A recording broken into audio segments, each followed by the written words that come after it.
মহা তপস্বিনী সুবল কন্যা, আমি মহা হতভাগিনী দুঃখী মাতা,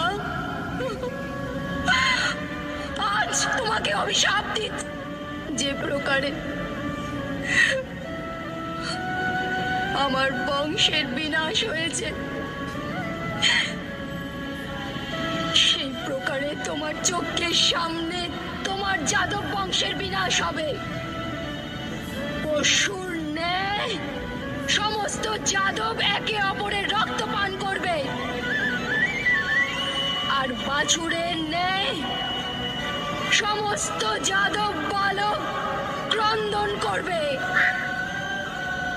ওদের অশ্রু মুছিয়ে দেওয়ার কেউ থাকবে না। তোমার নগরীয় সমুদ্রে নিমজ্জিত হবে, আর তুমি কোন জঙ্গলে একলা অশক্ত এক বৃদ্ধ পশুর ন্যায় এক শিকারীর হস্তে তীরবিদ্ধ হবে। এক পুত্রহীন মাতার হৃদয় থেকে নির্গত অভিশাপ কখনো বিফল হয় না।